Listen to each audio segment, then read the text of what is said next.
السلام علیکم ناظرین، آج ہم آپ کو بتائیں گے کہ کوکین کے حوالے سے کہ برازیل نے اینٹی کوکین ویکسین تیار کر دی۔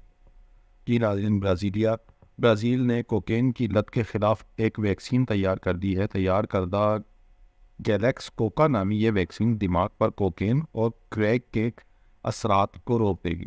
برازیلین سائنسدانوں کے مطابق اس دوائی سے لوگوں کو منشیات کے شیطانی دائرے سے باہر نکلنے میں مدد مل سکتی ہے۔ اس پروجیکٹ نے پہلے ہی 5 لاکھ یورو کا انوویشن ان ہیلتھ لاطینی امریکی پرائز جیت لیا ہے، جس کی مالی اعانت فارماسیوٹیکل کمپنی یورو فارما نے دی ہے۔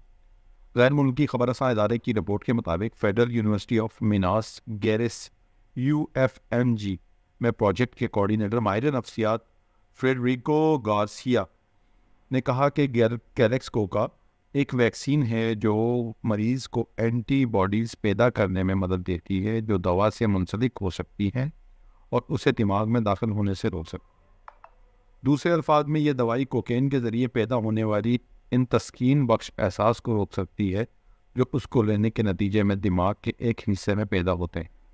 اس ویکسین سے نشے کے عادی افراد کو کوکین یا کریک سے پرہیز کے قابل اور نشے کی لت سے آزاد ہو سکتے ہیں۔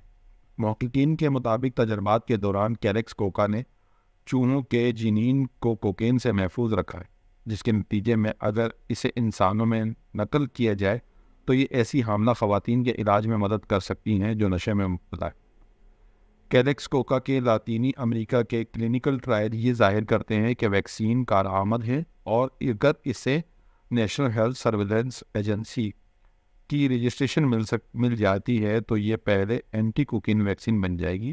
قرعہ ہیلتھ پر کوکین اور اینٹی ڈرگ ویکسین کو بطور دوا استعمال کیا جائے گا، چونکہ اسے دیگر ویکسینوں میں حیاتیاتی مرکبات کے برخلاف لیبارٹری میں ڈیزائن کیے گئے کیمیائی مرکبات سے بنایا گیا ہے، اس لیے اینٹیجن پیدا کرنے میں بھی سب سے کم خرچ ہوگا۔ اسے نقل و حمل کے لیے ریفریجریشن چین کی بھی ضرورت نہیں پڑے گی۔ تو یہ ویکسین بیسیکلی جس بھی ڈرگ کا جو استعمال کرتے ہیں لوگ، کوکین کا استعمال کرتے ہیں یا کیفین، نکوٹین، تو اس کے لیے کارآمد ثابت ہوگی، جو کہ ایک مستقبل کے اندر بہت بڑا انقلاب برپا ہونے والا ہے۔ شکریہ۔